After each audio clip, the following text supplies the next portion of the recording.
Hey guys, I am Toonscape and this is an update video. This is behind the scenes of January 2014.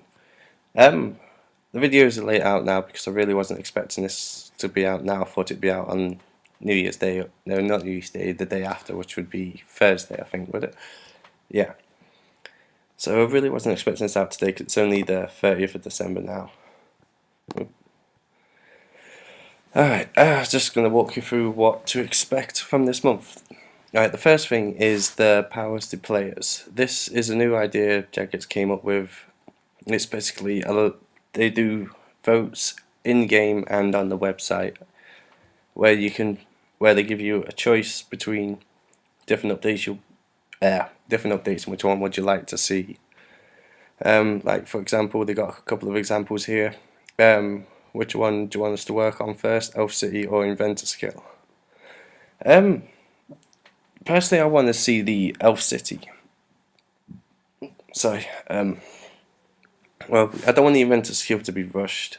Even though there's going to be loads of cool stuff to do in it, I want to raise me cash stack up before that skill comes out, so I can just blitz a 99 out of it. But the Elf City, I'm quite interested to see what I could do. It'd be a whole new quest series, new farming packs, new ways of training. There'll be some sort of new way of training there because the elves always range.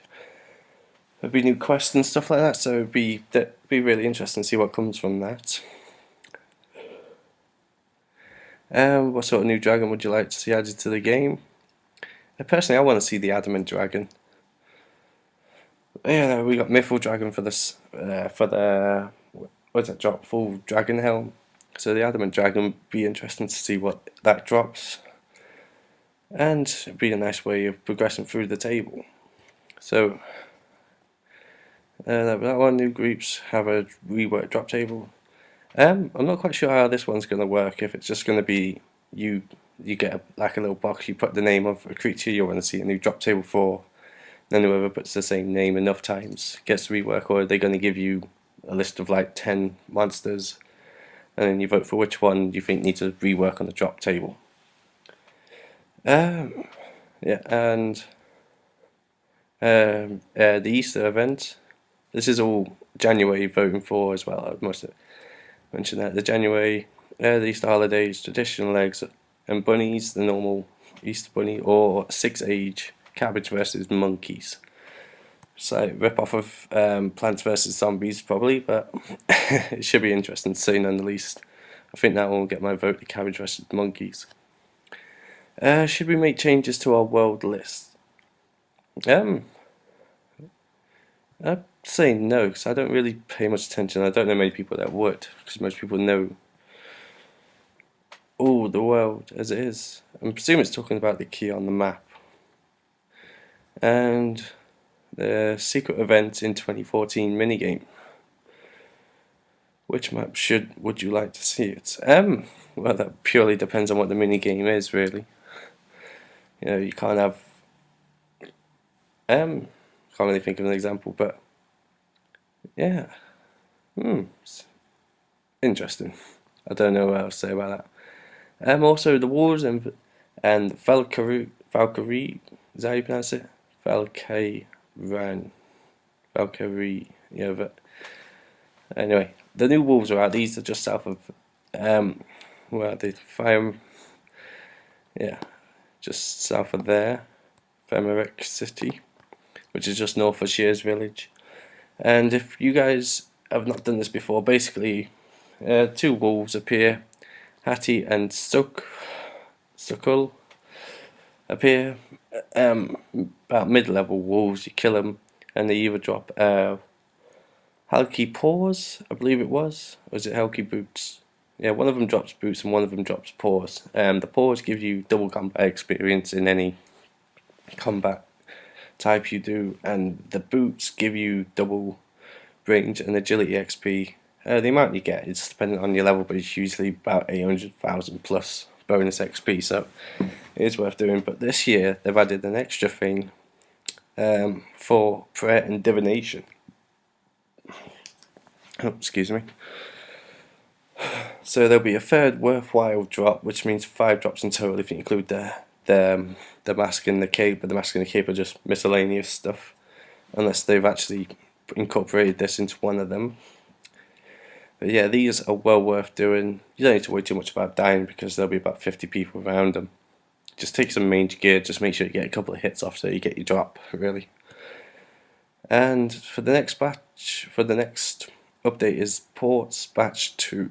So player owned port is going to get an update, which is going to feature 2 new zones, the shield and the loop, which is going to be interesting because it comes with new crew, new boat parts, new resources, new tradable items. New tradable items will be used for making the Rift Walker's cape, the Labyrinth ring, and the Death Lotus darts. So I presume that's melee, mage, and range. I'm presuming that's how it's going to work anyway. And you will need to collect the 4 scrolls for these as well. Lands distance scrolls. There. There's also 3 new guys here. You got the hunter, the cook, and the architect. The hunter is obviously hunting skill. You need level 90 to do that. Cooking is for the cook, and construction is for the architect. New missions and stuff like that. Yeah, like I say, there'll be new missions, new resources, new crews. Quite a bunch of new stuff coming to player owned ports. So there'll be 8 zones. The giant mole is getting reworked this month. The giant mole, if you don't know, is just in Valador Park. You just climb down a mud hole, have a light source on you so you can see, and then you battle him. Personally, the giant mole is the most useless of all the bosses out at the minute.